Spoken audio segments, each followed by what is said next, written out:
Сайн байна уу? Танаас нэг асуулт асууж болох уу? 4 дахь жил, 5 дахь жилдээ ажиллаж байна. Бараг 8 дахь жил нь болж байна. 17 8 жил болж байна.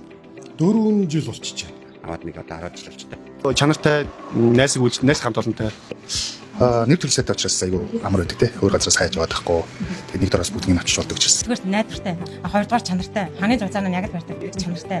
Өмнгийн хувьд хямд Сэтгэл дүүрэн түн дүүрдээр өөрчлүүлэхэд үснээрээ дууглуулаад зүсүүлээ тайруулаад авдаг. Өөрийнхөө хэмжээгээл өчгөд бүх юм бэлэн. Авчаал би өөрөө өсөх. Тэгэхээр бол мэдээ сэтгэл бол хангалуун.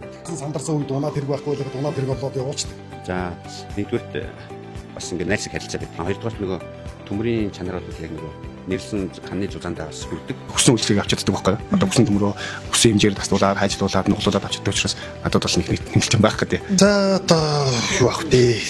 Айгүй болол гэжтэй. Жохо ачаал ихтэй гэдгийг хэвчээ. байх үү. Яг залах болгонд утсан найдвартай аваад байгаа юу байхгүй байхгүй. Боломж.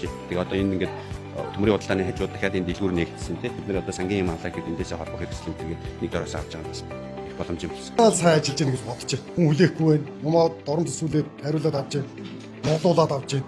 Бүхэл юм дээр нь хангалуун шүү дээ. Энэ бол яг стандарт хэмжээ чанартай миллиметр хэмжээнд хүрдэг. Би энэ бол лист капза төмрийн топ хөвчлээ авдаг байхгүй. Тэгээ манай хөрсөнд нэг автомашины ачаад газар байгаа. Төгс авчиж байгаа. Тэгээд яг найдвартай газраас авч найдвартай нэг илүү чанартайгаар хүмүүстэй өрх юмс хичээд болохоор станахаас байх төмөр авдаг гэсэн. Эргэлт танах юм эргэлт хотонтой учраас илүү зэрэлт багтай байгаад. Түр шуурхаа штэ. Одоо би энд ингээд тооцоогоо игээд энийг аваа гарлаа. Уучаал юун дээр нь хүлээлгэж өгөө зөвсүүлээ шууд аваа штэ. Үүний хувьд бол эндээс авах бас боломжийн хямдхан байгаа. Бус газар бас өөрчлөлт хийж хямдхан. Хэрвээ бус газарт өшөө хямдхан байвал тэр нь ерөөхдөө асуудалтай. Ханы зузаан одоо хэмжээндээ хүрэхгүй байна л гэсэн үг. Одоо хоёрын төмөргийн 1.5-ыг заавал мэдээж их чинь хямдхан байна шүү дээ. Тийм үстэй.